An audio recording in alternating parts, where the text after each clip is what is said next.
Hola a todos, bienvenidos al canal.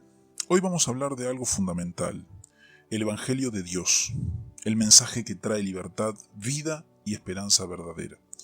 Exploraremos cómo esta buena noticia transforma corazones y rompe las cadenas del pecado y la condenación. Acompáñenme en este viaje hacia la verdad que libera. Comencemos. Liberación. Este es el anhelo de todos. Liberación, liberación.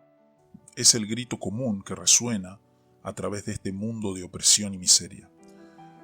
Toda la historia del hombre habla de la lucha por la emancipación, porque la tragedia intrínseca de la humanidad reside en su misma condición de esclavitud. Entre los muchos paladines de la libertad, sobresale Simón Bolívar, uno de los líderes más destacados de la historia de Latinoamérica. Bien sabemos de su gran valentía y la habilidad que empleó en la lucha que trajo independencia nacional a las repúblicas de Colombia, Venezuela, Ecuador, Perú y Bolivia. Con razón ha sido honrado con el título de El Libertador, pero hay un acontecimiento quizás poco conocido de la vida de este gran héroe. Después de sacrificar unos 20 años de la flor de su vida a luchar en forma casi continua por la libertad, Bolívar, a los 47 años, tuvo como recompensa personal el desengaño y la salud quebrantada. Renunció a la presidencia de Colombia y se fue a Cartagena, bella ciudad de la costa colombiana, con ánimo de viajar a Europa. De Cartagena siguió a Santa Marta, otro puerto cercano, donde, sintiendo que se agravaba su enfermedad, se instaló en la quinta de San Pedro Alejandrino. Allí un médico francés, el doctor Reverendo, lo atendió con cariño, pero sin resultado. En una ocasión en que los dos estaban conversando, pocos días antes de morir Bolívar, se desarrolló el siguiente diálogo. ¿Qué le ha traído a estas tierras, doctor? El reverendo le contesta, he venido en busca de libertad, excelencia. ¿Y la ha encontrado usted? Sí, excelencia. Entonces ha sido usted más afortunado que yo. ¿Leímos bien? ¿No encontrar libertad el libertador?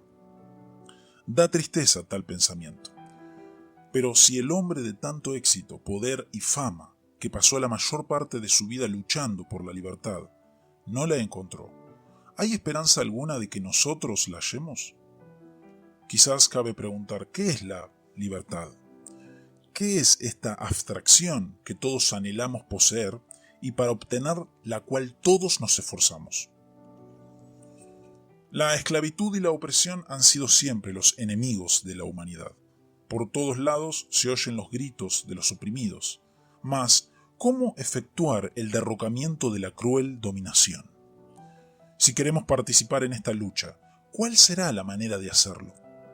Hay que pensarlo bien, porque muchos, igual que Bolívar, se han lanzado enteramente a la lucha por la libertad sin obtenerla ellos mismos. Es indispensable que nos preguntemos, ¿en qué consiste la libertad? Por medio de la experiencia de los siglos, podemos ver que ni la abundancia económica ni la independencia nacional bastan para hacer libre al hombre. Así que no es posible que los ejércitos o las revoluciones nos traigan libertad. Si tampoco sirvieron la gran honestidad y la dedicación de Bolívar para alcanzar la liberación, ¿cómo se obtendrá la verdadera libertad? Esta búsqueda nos lleva a la segunda frase de nuestro título, liberación, el Evangelio de Dios. Es decir, el Evangelio de Dios, porque solo el libro de Dios, creador del hombre, nos da la respuesta a todas las inquietudes de la vida. Y en cuanto a la libertad, nos enseña tanto lo que es como el camino para encontrarla. Allí descubrimos que lo único que puede hacer libre al hombre es la verdad. La Biblia nos dice, conoceréis la verdad y la verdad os hará libres. La verdadera libertad es conocer al gran libertador. ¿Quién dijo, yo soy la verdad?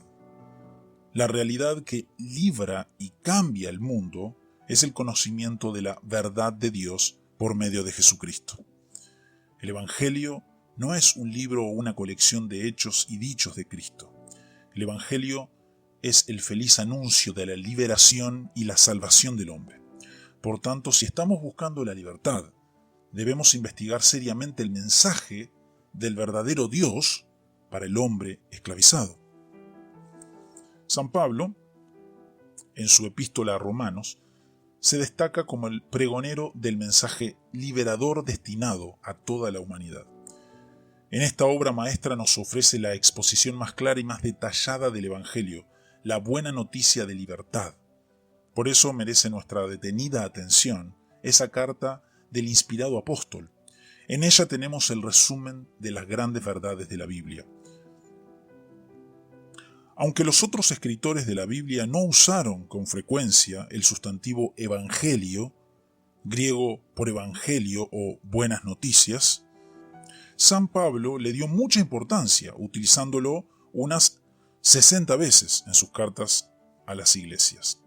En las primeras líneas de su profunda epístola a los romanos, Pablo habla del evangelio de Dios. El verdadero mensaje de liberación es de Dios, porque Dios mismo es su autor, Dios el Padre, Dios mismo es su gran tema, Dios el Hijo, y Dios mismo es su intérprete, Dios el Espíritu Santo. Siguiendo estos tres puntos, estudiemos el mensaje de libertad, no desde el balcón de la simple observación, sino en el camino hacia la verdad. Conoceréis la verdad, y la verdad os hará libres. Mas, al fin del tiempo yo, Nabucodonosor, alcé mis ojos al cielo, y mi razón me fue devuelta, y bendije al Altísimo, y alabé y glorifiqué al que vive por siempre, cuyo dominio es sempiterno, y su reino por todas las edades. Todos los habitantes de la tierra son considerados como nada, y él hace según su voluntad en el ejército del cielo y en los habitantes de la tierra, y no hay quien detenga su mano y le diga, ¿qué haces? Esto es Daniel 4, 34 al 35.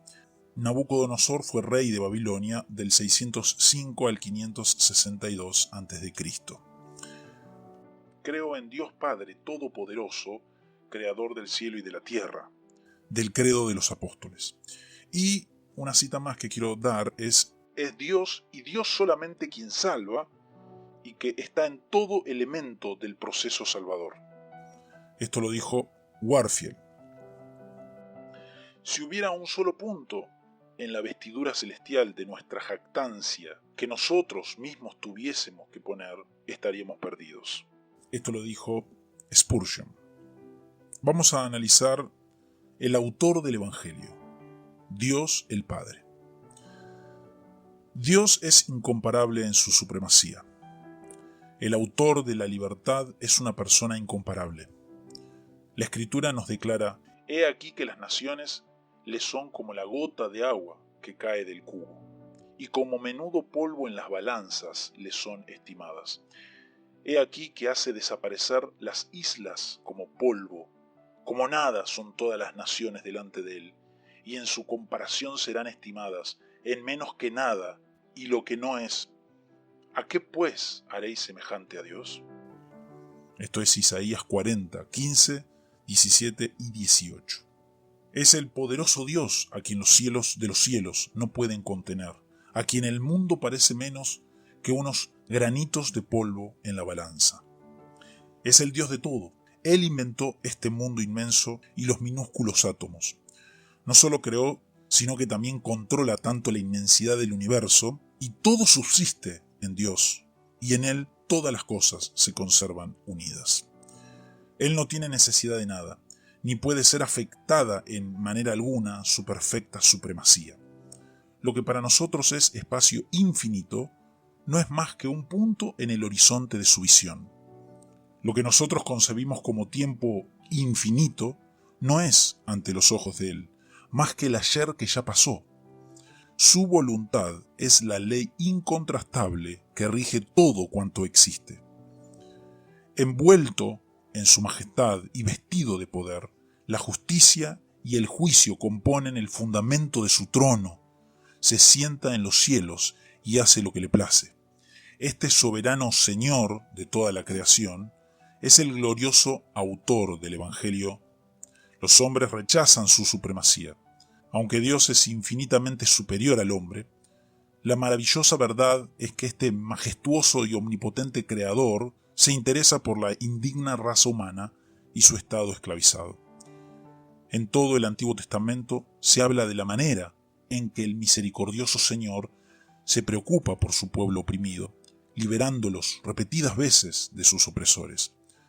A pesar de la inmérita compasión de Dios al proceder así, muchos fueron, en aquel tiempo, los que evidenciaron su descontento. Se rebelaban contra el propio libertador y su soberanía. Se negaban a aceptar sobre ellos incluso al bondadoso Dios que los libraba, y en consecuencia les cayó la cruel dominación a manos de hombres malos. Hoy día son muchos los que mantienen esa misma rebeldía. El insigne predicador Carlos Spurgeon lo observó en su época y en una ocasión dijo: «Hermanos, en todos los corazones hay una natural enemistad hacia Dios y hacia la soberanía de su gracia. He sabido que hay hombres que se muerden los labios y rechinan los dientes rabiosos cuando predico la soberanía de Dios. Los doctrinarios de hoy aceptan un Dios, pero que no ha de ser rey, es decir, escogieron un Dios que no es Dios. En contraste, las Escrituras nos manifiestan que Jehová es el Dios verdadero. Él es Dios vivo y Rey eterno». Este Dios de la Santa Biblia es independiente en su ser, en todas sus acciones, y todas las criaturas dependen de Él. Aunque no queramos reconocer nuestra dependencia, no por ello no existe. Hay una diferencia muy grande entre el Creador y la criatura. Jehová es el soberano monarca que proclama: «Yo soy el primero y yo soy el postrero, y fuera de mí no hay Dios», dice Isaías 44:6. Dios es incomprensible, pero conocible. Es asombroso pensar en conocer a ese Creador que es incomparable en su grandeza y soberanía. ¿Cómo puede el entendimiento humano comprender la inmensa esencia de Dios? Las preguntas hechas milenios atrás, con sus respuestas, merecen nuestra consideración. ¿Descubrirás tú los secretos de Dios? ¿Llegarás tú a la perfección del Todopoderoso? Es más alta que los cielos, ¿qué harás? Es más profunda que el Seol, ¿cómo la conocerás? Su dimensión es más extensa que la tierra y más ancha que el mar. Job 11:7-9. Pero Dios no es el completamente otro, el Dios desconocido de la filosofía moderna. Es cierto que Dios es incomprensible en el sentido de que pudiésemos comprender su ser infinito con nuestras mentes finitas. Sin embargo, Dios se nos reveló en las Escrituras del Antiguo y el Nuevo Testamento. Esta revelación limitada que nos ha dado es verdadera y suficiente para conocerle. Juan, el apóstol, en forma resumida nos instruye de esta veracidad así: «A Dios nadie le vio jamás en su esencia. El único Dios engendrado, Jesucristo, que está en el seno del Padre, Él le ha dado a conocer». Juan 1:18. Este Dios soberano, autor de la libertad, tiene un plan, un mensaje de liberación para el hombre encadenado. Todos lamentamos que, no obstante las muchas luchas de nuestros antecesores, persista la servidumbre. Pero, ¿qué es lo que esclaviza al hombre? ¿Cuál es la raíz de la perpetua opresión? Jesús, el gran maestro, enseñó: en verdad os digo, todo el que comete pecado es esclavo del pecado». Por otras citas sabemos que no hay justo ni aun uno, por cuanto todos pecaron. Seguimos leyendo: porque la paga del pecado es muerte. Así queda claro que lo primero que oprime al hombre es el vil pecado y sus consecuencias. Mas, ¿cómo responde el soberano a ese pecado con el cual se enfrenta?